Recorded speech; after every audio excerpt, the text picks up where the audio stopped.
إن الحمد لله نحمده ونستعينه ونستغفره ونؤمن به ونتوكل عليه ونعوذ بالله من شرور أنفسنا ومن سيئات أعمالنا من يهده الله فلا مضل له ومن يضلل فلا هادي له ونشهد أن لا إله إلا الله وحده لا شريك له ونشهد أن سيدنا ونبينا وحبيبنا ومولانا محمدا عبده ورسوله صلى الله عليه وعلى آله وسلم الذي أرسله بالحق بشيرا ونذيرا وداعيا إلى الله بإذنه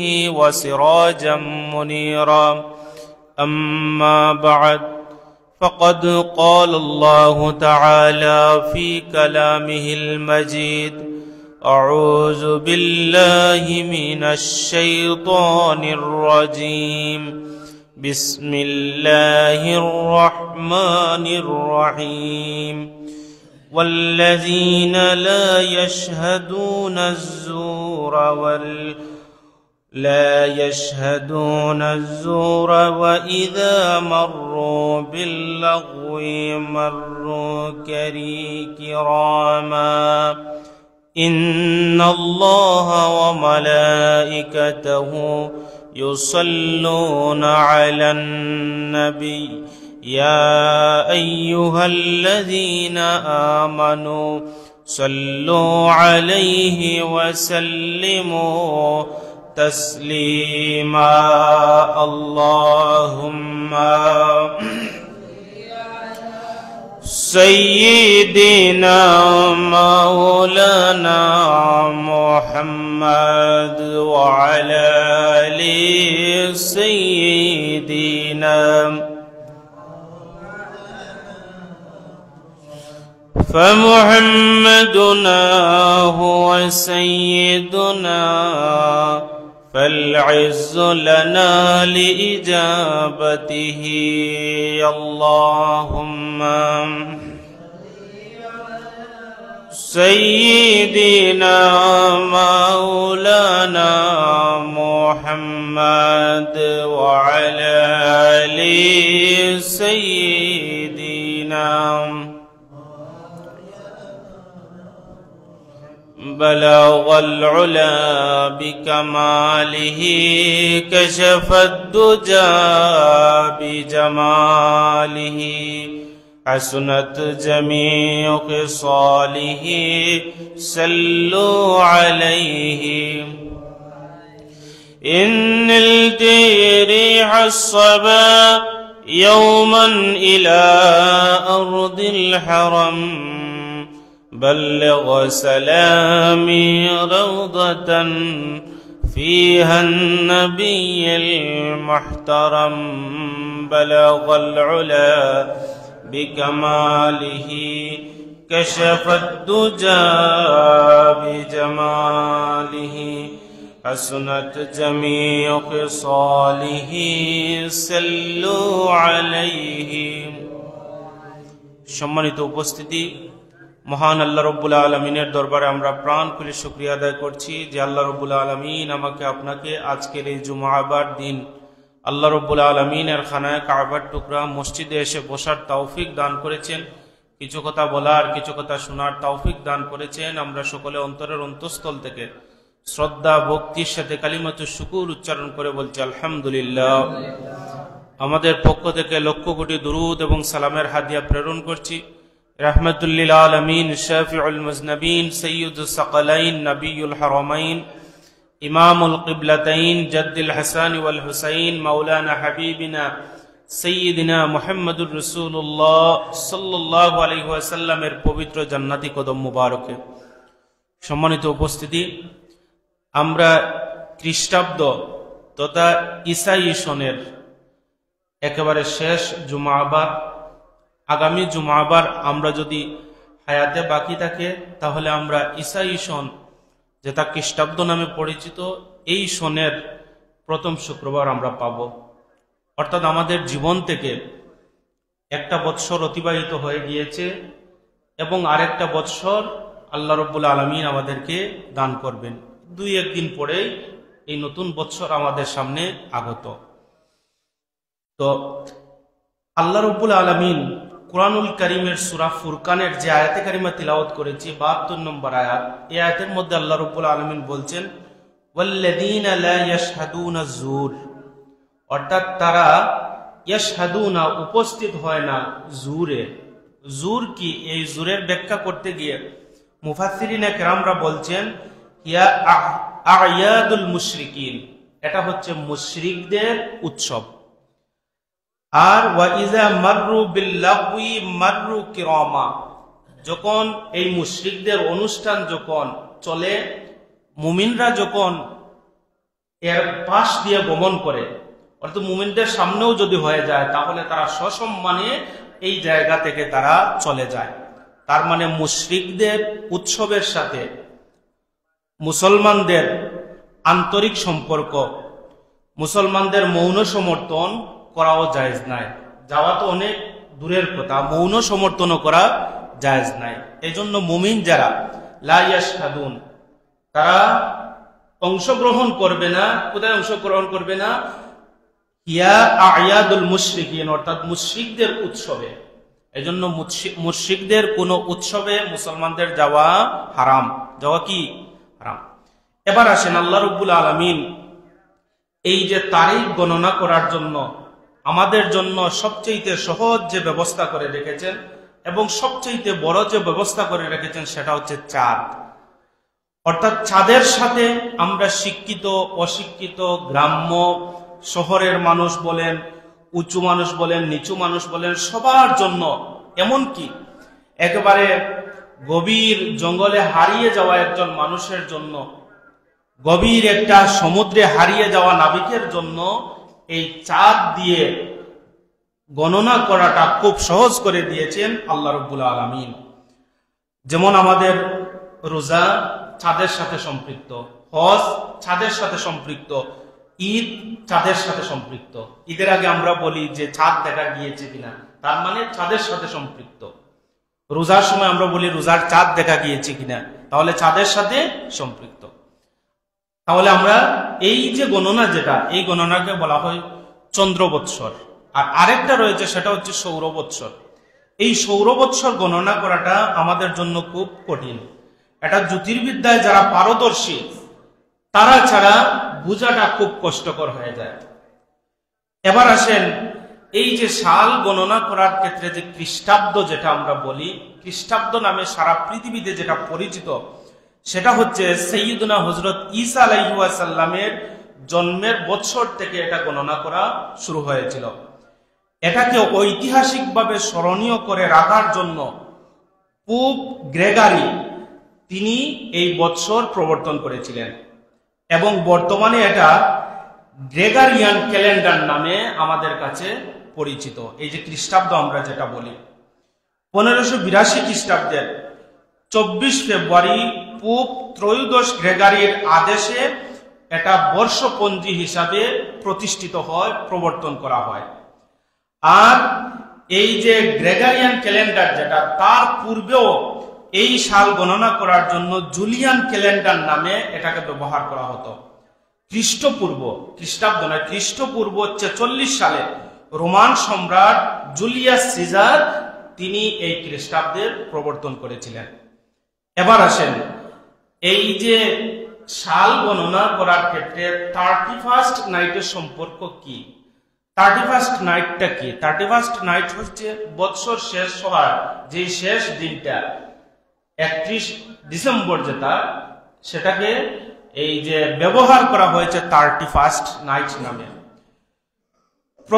প্রথমত যে বিষয়টা বলবো সেটা হচ্ছে খ্রিস্টপূর্ব 800 অব্দে পারস্য সম্রাট, ওনার নাম ছিল জামশেদ, উনি নওরুজ নামে একটা অনুষ্ঠানের প্রবর্তন করেছিলেন এই 31st নাইটকে কেন্দ্র করে। বৎসরের শেষ দিনকে কেন্দ্র করে একটা অনুষ্ঠান তিনি প্রবর্তন করেছিলেন।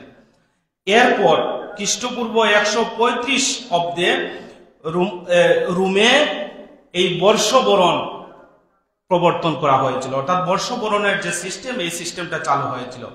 এবং এটা এই যে 31st নাইট যেটা, এটা একটা ধর্মীয় সংস্কৃতি হিসাবে প্রতিষ্ঠিত হয়েছিল, অর্থাৎ খ্রিস্টানদের ধর্মীয় সংস্কৃতি হিসাবে এটা প্রতিষ্ঠিত হয়েছিল। তার মানে আমরা এই সংক্ষিপ্ত আলোচনা থেকে এটাই বুঝলাম যে এই 31st নাইটটা যারা প্রবর্তন করেছিলেন তারা খ্রিস্টান, এবং তারা ঈসা আলাইহিস সালামের জন্মকে কেন্দ্র করে এই সালটা প্রবর্তন করেছিলেন, যদিও তারা ঈসা আলাইহিস সালামকে আল্লাহ রাব্বুল আলামিনের পুত্র বলে তারা আখ্যায়িত করে। নাউযুবিল্লাহি মিন যালিক। অর্থাৎ ঈসা আলাইহিস সালামের জন্ম সম্পর্কে আমাদের কোনো কিলোকাল নাই, কারণ নবীদের জন্ম আমাদের জন্য বরকতের। কিন্তু এই জিনিসটাকে তারা বিকৃত করে তারা তিন খোদার বিশ্বাস করে, তৃতীয়বার আল্লাহ আর ওনার স্ত্রী হিসেবে তারা বিশ্বাস করে মরিয়ম আলাইহিস সালামকে, আর ঈসা আলাইহিস সালামকে মনে করে তারা আল্লাহর পুত্র। নাউযুবিল্লাহি মিন যালিক। আর এই বর্ষ বর্ণনটা ঈসা আলাইহিস সালামের এই যখন সাল গণনা শুরু হয়েছিল, তারপরে প্রতি বছরের শেষে তারা এই কাজটা করত। তো এটা প্রতিষ্ঠিত হয়েছিল 46 সালের পর থেকে। এই যে বর্ষবরণের যে অনুষ্ঠানটা 46 সালের পর থেকে এটা প্রতিষ্ঠিত হয়েছিল। তো প্রথম যে মাসটা আসতো, এই মাসটার নাম দিয়েছে তারা জানুয়ারি। প্রথম মাসের নাম তারা দিয়েছে কি? জানুয়ারি।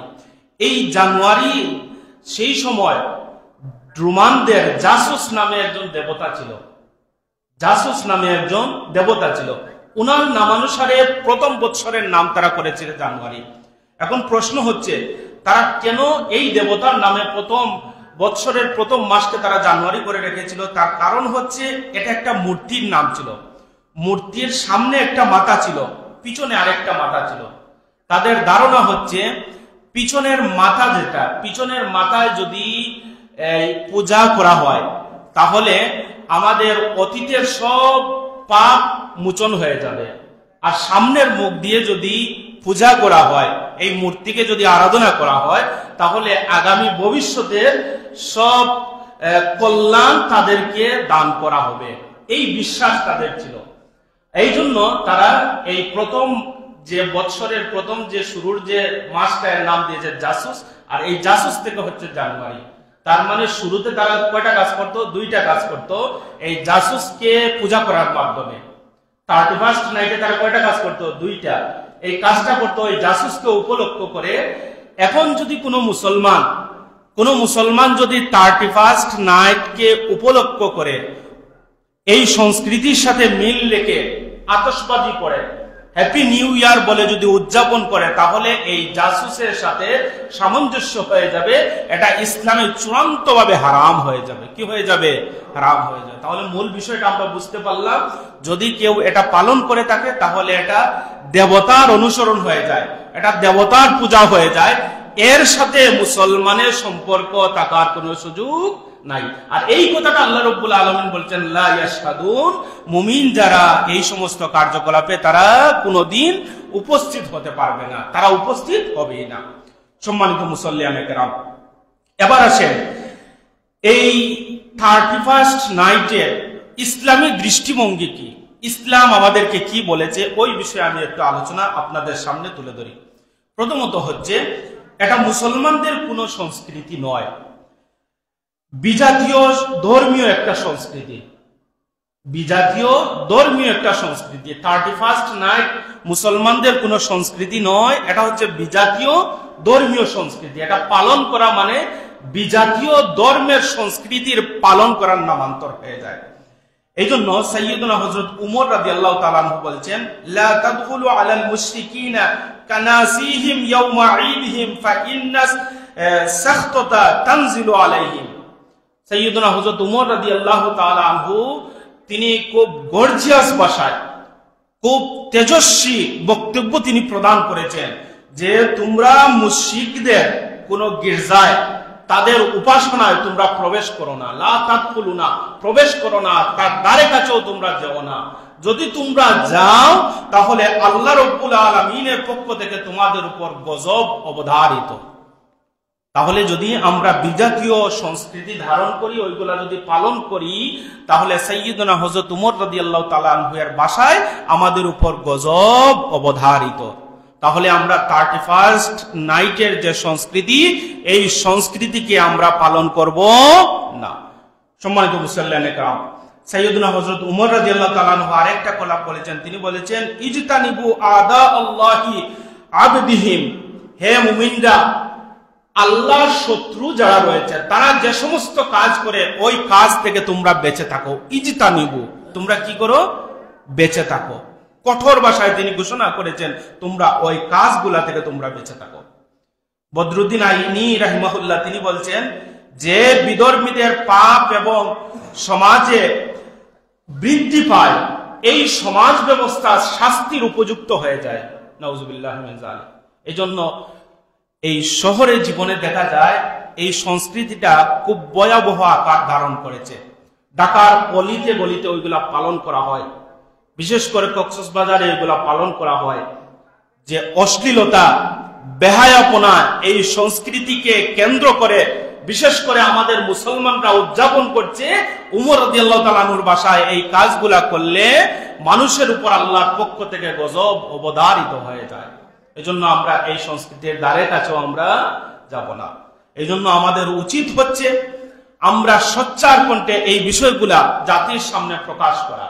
আমাদের পরবর্তী প্রজন্ম যারা, আমাদের বর্তমান প্রজন্ম যারা, তারা যেন এই দিনের কার্যকলাপ যেগুলা রয়েছে, ভয়াবহ কার্যকলাপ সম্পর্কে যদি তারা জানতে পারে, তাহলে ওই সমস্ত বিজাতীয় সংস্কৃতি আমাদের ছেলে মেয়েদেরকে স্পর্শ করবে না।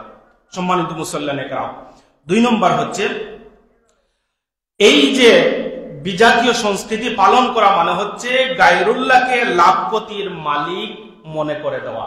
আপনি যদি 31st নাইটকে যদি আপনি পালন করেন, তাহলে আল্লাহ ছাড়া অন্য আরেকটা জিনিসকে আপনার লাভপতির মালিক আপনি বানিয়ে দিলেন। এটা কি?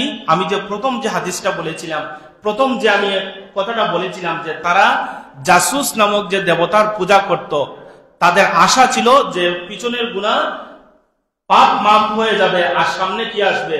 কল্যাণ আসবে। আপনি যদি 31st নাইটকে পালন করেন, তাহলে আপনার বিশ্বাস আল্লাহ ছাড়া এই দেবতার দিকে ধাবিত হয়ে যাবে। নাউজুবিল্লাহি মিন যালিক।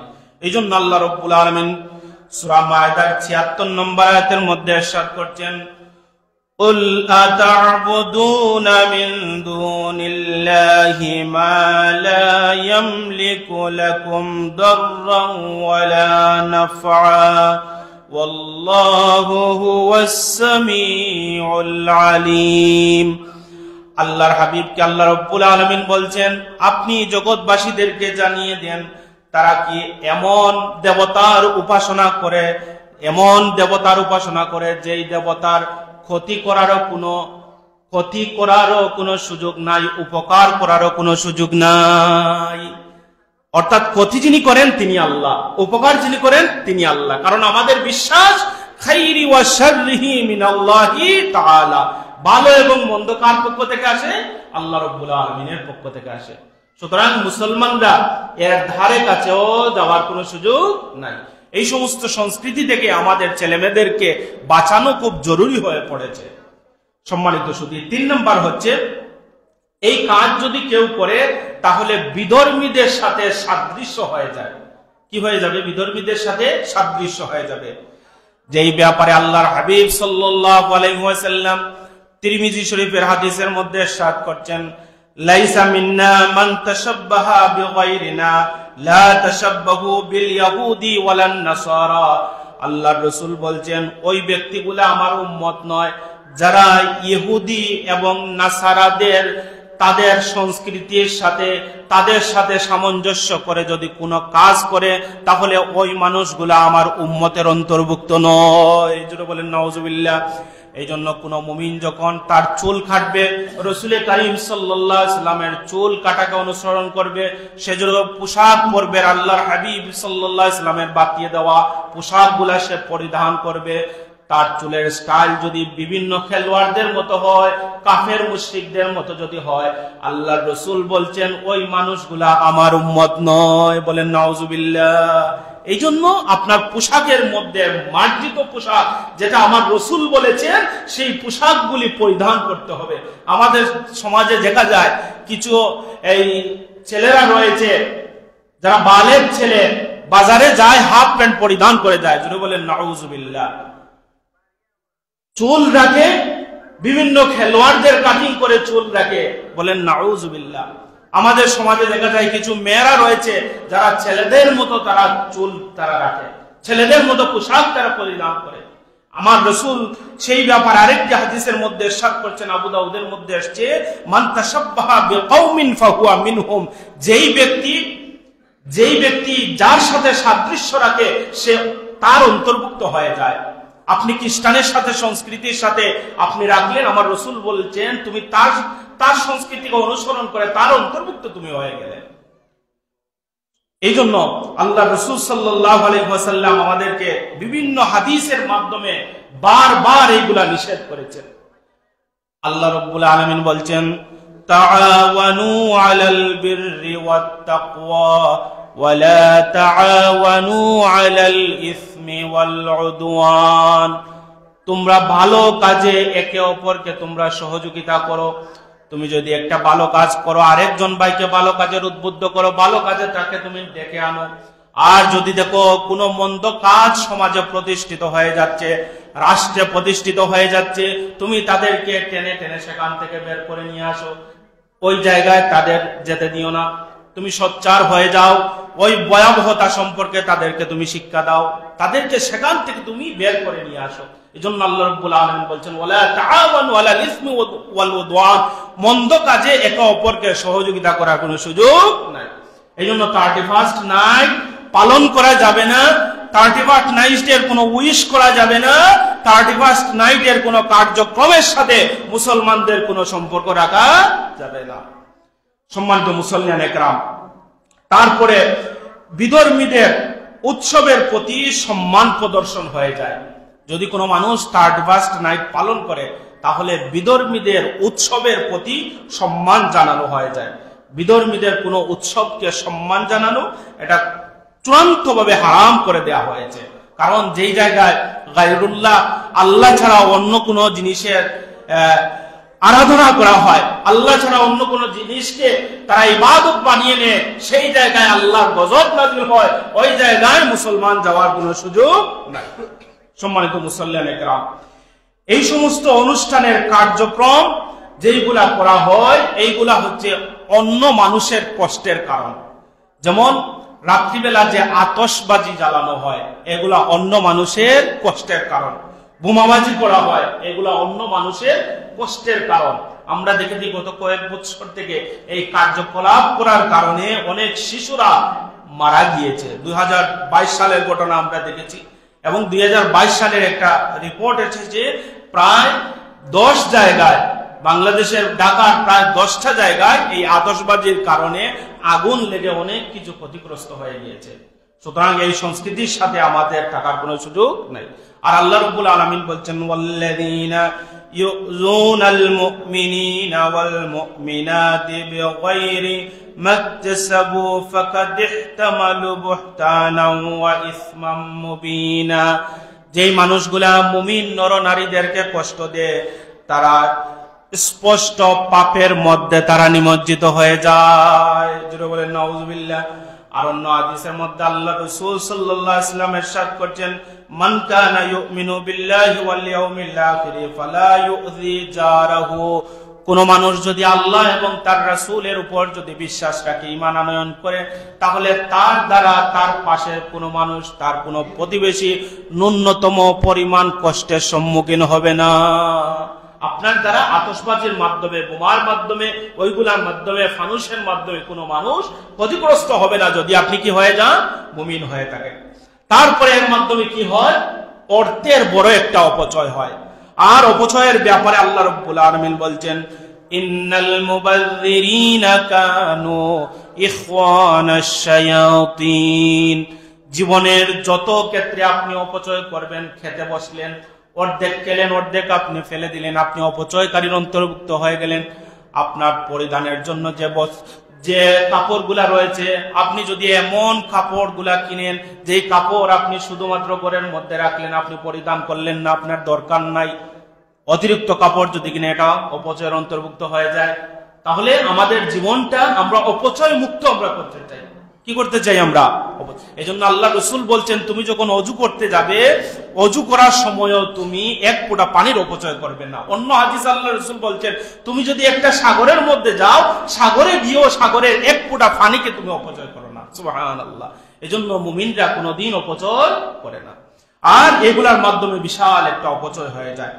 8 নম্বর যেটা বলবো, এটা হচ্ছে নগ্নতা এবং অশ্লীলতার বার্তাবাহী। এখন হচ্ছে আমাদের করণীয় কি, আমরা কি করব? প্রথমত হচ্ছে আমাদের নিজেদের যে সমস্ত গুনাহগুলো আমাদের সংগঠিত হয়েছে বিগত বৎসরে, এই গুনাহগুলো থেকে আমরা ফিরিয়ে আসব। এই গুনাহগুলোর জন্য আমরা অনুতপ্ত হব। আমাদের অধীনস্থ যারা রয়েছেন তাদেরকে আমরা এটা থেকে ফিরিয়ে আনবো। আল্লাহ রাসূল সাল্লাল্লাহু আলাইহি ওয়াসাল্লাম ইরশাদ করছেন, কুল্লুহুম রাঈন ওয়া কুল্লুহুম মাসউলিন আন রাইয়াতিহি। প্রত্যেক মানুষ হচ্ছে তার কাজ সম্পর্কে, প্রত্যেকটা কাজের অভিভাবক। আপনি যদি পরিবারের বাবা হন, পরিবারের অভিভাবক। এলাকার চেয়ারম্যান হন, এলাকার অভিভাবক। আপনি মেম্বার হন, আপনার ওয়ার্ডের অভিভাবক। এই অভিভাবকত্ব সম্পর্কে কিয়ামতের ময়দানে আল্লাহ রাব্বুল আলামিন আপনাকে জিজ্ঞেস করবেন। সুতরাং আপনার ছেলে মেয়ে ওই কাজগুলোর সাথে সম্পৃক্ত কিনা, যদি সম্পৃক্ত হয়ে যায়, কিয়ামতের ময়দানে আল্লাহ রাব্বুল আলামিনের কাছে আপনি ধরাশায়ী হয়ে যাবেন। আল্লাহ রাসূল সাল্লাল্লাহু আলাইহি ওয়াসাল্লাম ইরশাদ করছেন, সালাসু লা ইয়ানজুরুল্লাহু ইয়াউমাল কিয়ামা। কিয়ামতের ময়দানে আল্লাহ রাব্বুল আলামিন 3 প্রকার মানুষের দিকে রহমতের দৃষ্টি দিয়ে তাকাবেন না। আল-আকু লিওয়ালাদাইন, যেই মানুষগুলা তার বাবা মার সাথে নাফরমানি করে, ওই সন্তানের দিকে আল্লাহ রাব্বুল আলামিন তার রহমতের দৃষ্টি দিয়ে তাকাবেন না। আল-মারআতুল মুতারাজ্জিলা, আর যেই সমস্ত মহিলারা পুরুষের আকৃতি ধারণ করতে চায়, পুরুষদের বেশভূষা পরতে চায়, কিয়ামতের ময়দানে ওই মহিলাগুলোর দিকে আল্লাহ রাব্বুল আলামিন রহমতের দৃষ্টি দিয়ে তাকাবেন না। ওয়াদ দায়ুস, এবং ওই সমস্ত দায়ুস পুরুষরা যারা তাদের স্ত্রী কন্যার ব্যাপারে, স্ত্রী কন্যার পর্দার ব্যাপারে, আল্লাহর হুকুমের ব্যাপারে উদাসীন থাকে, কিয়ামতের ময়দানে ওই মানুষগুলার দিকে আল্লাহ রাব্বুল আলামিন রহমতের দৃষ্টি দিয়ে তাকাবেন না। এই জন্য আল্লাহ রাসূল বলছেন, মান রাআ মিনকুম মুনকারান ফালইউগাইয়িরহু বিয়াদিহি। তোমাদের সামনে, তোমাদের সমাজে, তোমাদের রাষ্ট্রে যদি কোনো ইসলাম বিবর্জিত কাজ হয়ে যায়, সংগঠিত হয়, প্রতিষ্ঠিত হয়, তাহলে তোমরা তোমাদের শক্তি যদি তাকে হাত দিয়ে তোমরা প্রতিহত করো, অর্থাৎ প্রতিবাদের জন্য তোমরা সোচ্চার হয়ে যাও। হাত দিয়ে প্রতিবাদ করার সক্ষমতা যদি না থাকে, ফাবিলিসানিহি, তোমার জিহ্বা দিয়ে প্রতিবাদ করো। তুমি যদি একজন বক্তা হয়ে যাও, তাহলে তোমার বক্তব্যের মাধ্যমে প্রতিবাদ করো। তুমি যদি কোনো সেমিনার, সিম্পোজিয়ামে বক্তব্য দেওয়ার মতো যদি যোগ্যতা থাকে, সেই জায়গায় তুমি অন্যায়ের প্রতিবাদ করো। আর যদি তোমার ওই 2টা কাজ করার মতো সামর্থ্য না থাকে, ফাবিকালবিহি, তোমার অন্তর দিয়ে ওই মন্দ কাজকে তোমরা ঘৃণা করো। তাহলে আমরা আমাদের জবান দিয়েও এটা প্রতিহত করি, প্রতিবাদ জানাই, কল দিয়েও আমরা প্রতিবাদ জানাই। সামর্থ্য হলে ওই কাজগুলা আমরা ভেঙে চুরমার করে দিতে চাই, ঠিক কিনা বলেন? এটা হচ্ছে আমার রাসূল সাল্লাল্লাহু আলাইহি ওয়াসাল্লামের আদেশ। সম্মানিত মুসল্লিয়ানে কেরাম, এই বছরের শেষ সময়ে এসে আমরা কি করব? আমরা মুহাসাবা করব। আমাদের জীবনের একটা হিসাব আমরা মিলাবো। আমার জীবন থেকে 1 বছর আমি বড় হচ্ছি না, বরং আমার জীবন থেকে 1 বছর চলে যাচ্ছে। এই বছর বিদায় হওয়ার সাথে সাথে আমাদের জীবন থেকে 1 বছর চলে যাচ্ছে। আল্লাহ রাসূল সাল্লাল্লাহু আলাইহি ওয়াসাল্লাম ইরশাদ করছেন, কুন ফিদ দুনিয়া কাআন্নাকা গারীব আও আবিরুস সাবিল ওয়া আদুউন নাফসিকা ফি আহলিল কুবুর। তুমি দুনিয়া এমন ভাবে অতিবাহিত করবে, তুমি মনে করবে তুমি একজন পথিক, তুমি একজন নিঃস্ব মানুষ। এইভাবে তোমার জীবনটা তুমি অতিবাহিত করবে। এইজন্য আল্লাহ উমর রাদিয়াল্লাহু তাআলা আনহু তিনি বলছেন, হাসিবু ক্বাবলা আন তুহাসাবু। আল্লাহ রাব্বুল আলামিন হিসাব নেওয়ার আগে তুমি আগে তোমার জীবনের হিসাব নাও। আল্লাহ রাসূল সাল্লাল্লাহু আলাইহি ওয়াসাল্লাম একটি হাদিসের মধ্যে ইরশাদ করছেন, আল কাইয়িসু মান দানা নাফসুহু ওয়া আমিলা লিমা বাদাল মাউত। পৃথিবীর মধ্যে সবচেয়ে বুদ্ধিমান মানুষ হচ্ছে সেই মানুষ যেই মানুষ তার নিজেকে তার অন্তরকে পরিশুদ্ধ করলো আর আখিরাতের জন্য প্রস্তুতি নিল। সেই হচ্ছে পৃথিবীর মধ্যে সবচেয়ে শ্রেষ্ঠ মানুষ।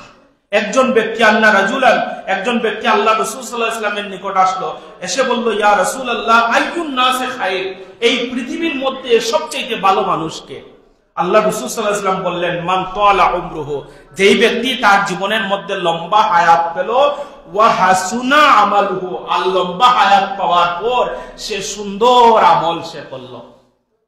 রাসূলুল্লাহ কি বললেন? সে তার জীবনের মধ্যে লম্বা হায়াত পেল আর লম্বা হায়াতের মধ্যে সুন্দর সুন্দর আমলগুলা করলো, এই মানুষটা হচ্ছে সবচেয়ে উত্তম মানুষ। সুবহানাল্লাহ। এরপর আল্লাহ রাসূলকে তিনি বললেন, আইয়ুন নাসে শাররুন, ইয়া রাসূলুল্লাহ, এই পৃথিবীর মধ্যে সবচেয়ে বাদ মানুষ, নিকৃষ্ট মানুষকে? তখন আল্লাহ রাসূল বলছেন, মান তালা উমরুহু ওয়া সাআ আমালুহু, যেই মানুষটা লম্বা হায়াত পেল আর এই লম্বা হায়াতের মধ্যে বাদ আমলগুলা করলো, জীবনটার মধ্যে এই 31st নাইটের ভয়াবহতা নিয়ে আসলো, এই সমস্ত বিজাতীয় সংস্কৃতি ধারণ করলো আর লম্বা একটা হায়াত পেল, শতবর্ষী একজন মানুষ হলো, এই মানুষটা হচ্ছে পৃথিবীর মধ্যে সবচেয়ে নিকৃষ্ট মানুষ। এবার আসেন শেষ হাদিসটা বলে আমি শেষ করব। আব্দুল্লাহ ইবনে হিশাম রাদিয়াল্লাহু তাআলা আনহু এই হাদিসটা ইরশাদ করছেন, কানা আসহাবুন নবী সাল্লাল্লাহু আলাইহি ওয়াসাল্লাম ইয়াতাআল্লামুনা হাযা দুআ ইযা দাখালতিস সানাত আও শাহ। যে আল্লাহ রাসূল সাল্লাল্লাহু আলাইহি ওয়াসাল্লামের সাহাবায়ে কেরামরা আল্লাহ রাসূলকে এসে বললেন, ইয়া রাসূলুল্লাহ, আমাদের সামনে যখন কোনো মাস আসবে অথবা কোনো বছর আসবে, তখন আইয়ুদ দোয়া, আমরা আল্লাহর নিকট কোন দোয়া করব? তার মানে একটা মাস আসার পর যে শিক্ষা, এটা ইসলাম আমাদেরকে দিয়েছে। একটা বছর শুরু হওয়ার পর আমরা কি করব, সেই শিক্ষা ইসলাম আমাদেরকে দিয়েছে। তখন আল্লাহ রাসূল বললেন, তুমি এই দোয়া পড়বে, আল্লাহুম্মা আদখিলহু আলাইনা বিল আমনি ওয়াল ঈমান ওয়াস সালামাতি ওয়াল ইসলাম ওয়া রিদওয়ানিম মিনার রহমান ওয়া জাওয়াজিম মিনাশ শাইতান।